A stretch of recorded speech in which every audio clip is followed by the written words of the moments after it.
Peter, go on. I think there are two genders. So, but some of us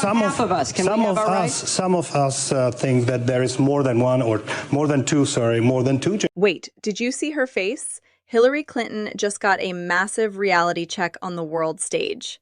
She tried to correct a foreign leader on gender politics, and the look of pure shock when he didn't back down is something you have to see to believe. Stop scrolling because the gloves are officially off in Munich. The Trump administration's actions on Ukraine have produced a rift in the West. Well, first, I think you really don't like him. You know, that is absolutely true. But I really, not only do I not like him, I don't like him because of what he's doing to the United States and the world. And I think you should take a hard look at it if you think that there is something good that will come out of it. Peter, what I think Trump is doing in America, I think it is reaction for something for some policies that really went too far from the regular people, too far from reality. So, you know, we saw the cancel culture. We saw the woke revolution. I don't agree with the gender revolution, the climate alarmism. Which gender? Women having their rights? No. Okay, let's break down what just happened because this is wild. You're looking at the Czech Republic's foreign minister, Petr Fiala, and he is essentially telling Hillary Clinton to her face that the woke revolution is exactly why people are reacting the way they are. Notice Hillary's body language here. She's leaning in, almost ready to pounce, but Peter doesn't blink. He's explaining that policies went too far from regular people and too far from reality. It's rare to see a high-level diplomat be this blunt with a former Secretary of State. You can practically feel the tension in the room. He's not just talking about politics, he's talking about a fundamental shift in how the world views these cancel culture movements. Look at the people in the background. They are dead silent. This isn't the usual echo chamber Hillary is used to, and you can see her processing the fact that her talking points aren't landing. It's a masterclass in diplomatic friction. This is something that went too far. But does that justify selling out the people of Ukraine who are on the front lines dying to save their freedom and their two genders, if that's what you're worried about? Can I please finish my points? I'm sorry that it makes you nervous. I'm really sorry for that. It makes me nervous. It makes me but seriously, can we let Peter finish, please? Can we let Peter finish, please?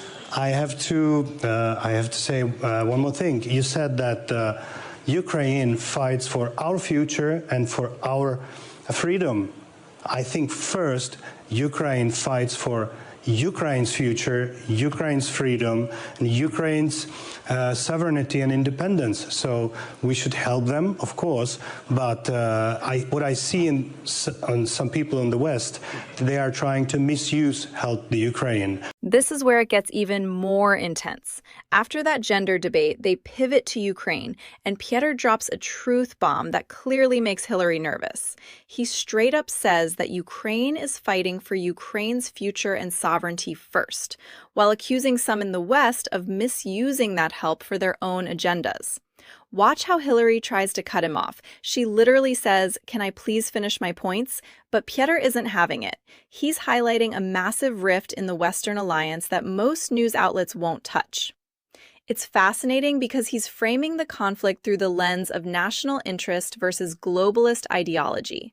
You can see Hillary's frustration boiling over. She's used to being the one setting the narrative, but here she's being told that the future she's selling isn't what everyone wants. This kind of open disagreement at a security conference is basically a political earthquake. Democratic Senator John Fetterman of Pennsylvania, who voted against shutting down the government, he pointed out that, quote, "This shutdown literally has zero impact on ICE functionality. Democracy demands a way forward to reform ICE without damaging our critical national security agencies," unquote. And it is true that CBP and ICE are fully funded this year, and you're using the funding of other parts of DHS, such as the Coast Guard or TSA, as leverage. And in the meantime, ICE can keep doing whatever it wants to do. So the question would be, how does the shutdown do anything to accomplish the goal of reining in Trump's immigration crackdown if ICE and CBP are not necessarily directly effective?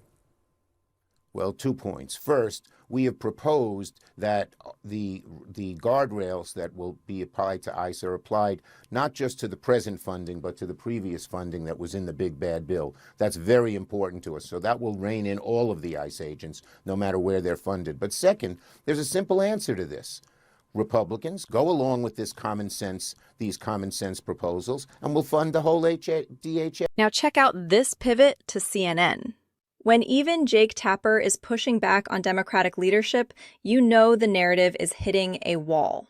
He is grilling Chuck Schumer on the logic of shutting down the government over ICE funding when, get this, ICE is already funded. Tapper is basically asking, if the shutdown doesn't actually stop ICE, why are you making the Coast Guard and TSA suffer? Schumer's response is fascinating to watch.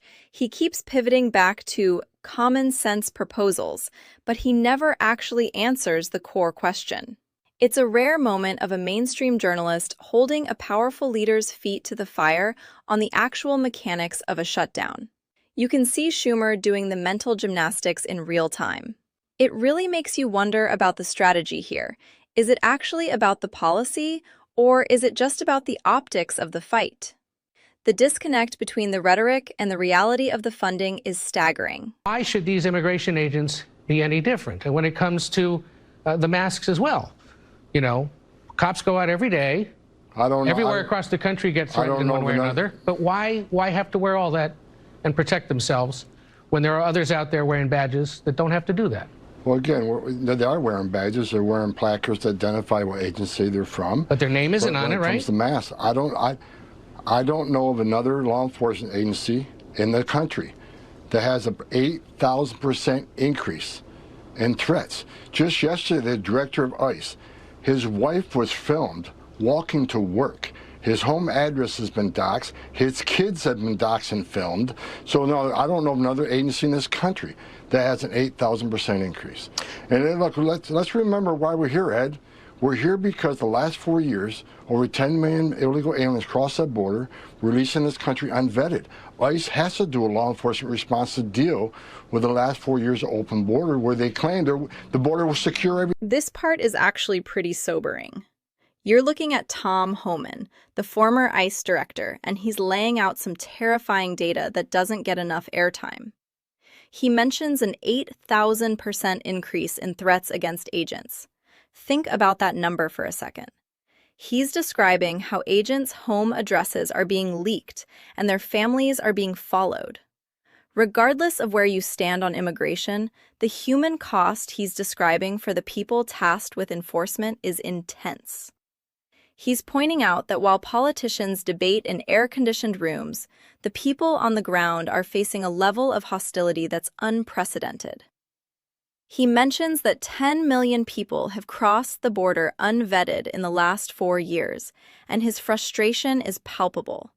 He's not talking in sound bites. He's talking about the operational reality of a border that he claims is anything but secure. It's a stark contrast to the polished debates we saw earlier. Huge flashpoint.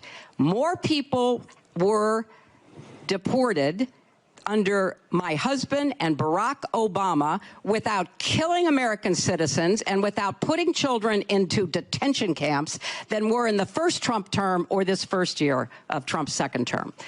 And I think we need to call it for what it is. Secretary There is Clinton. a legitimate reason to have a debate about things like migration. It went too far. It's been disruptive and destabilizing, and it needs to be fixed in a humane. We're circling back to Hillary here, and this is a classic political pivot moment. She's defending the deportation records of the Clinton and Obama administrations, basically saying they did it better and more humanely.